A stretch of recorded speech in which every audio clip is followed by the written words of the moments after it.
nous avons réalisé un quiz sur la thématique de l'égalité femmes-hommes. Un mois après les lancements, nous nous penchons sur les réponses que vous nous avez laissées. Vous avez été nombreux à nous répondre avec plus de 600 participations. J'espère que toi aussi tu as participé. D'ailleurs, si ce n'est pas fait, le quiz est disponible en description. C'est bon? C'est fait? Bon, continuons. Ce quiz a été préparé grâce à de nombreuses recherches et vous pouvez retrouver tous les liens en description. Voyons 4 questions qui parlent de la répartition hommes-femmes dans les différents métiers.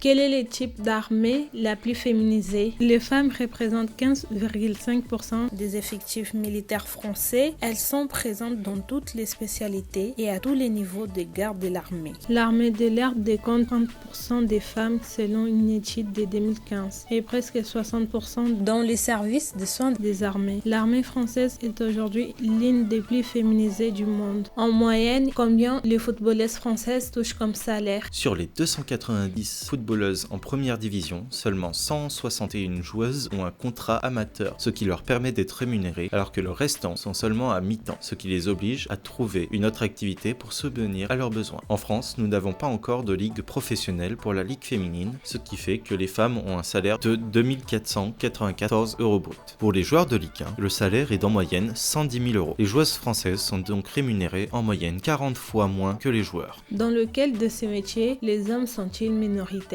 La mixité, c'est avoir au moins 30% des personnes du sexe minoritaire. Dans le métier du magistrat, les hommes sont minoritaires. Actuellement, plus de 70% des étudiants reçus au concours d'entrée de l'École nationale de la magistrature sont des femmes. De nombreuses professions sont encore difficiles d'accès, que ce soit pour les femmes ou pour les hommes, du fait des habitudes et des mœurs. Par exemple, les métiers liés à l'enfance sont majoritairement exercés par les femmes et les métiers du bâtiment par les hommes. Au niveau politique, depuis l'instauration de la 5e République en 1958, combien de femmes ont occupé les postes de Premier ministre? Le 4 septembre 1958, place de la République, le général de Gaulle présente le projet de nouvelle constitution aux Français et les encourage à l'adopter par référendum. Malheureusement, depuis la création de la 5e République, il n'y a eu qu'une seule première ministre, Édith Cresson. Son mandat de Premier ministre n'a duré que 10 mois. Elle refusera d'abord le poste, visant plutôt le ministère de l'économie, des finances ou du budget, puis accepta. Elle reste encore à ce jour la seule française première ministre. Quel est le pourcentage de femmes élues maires?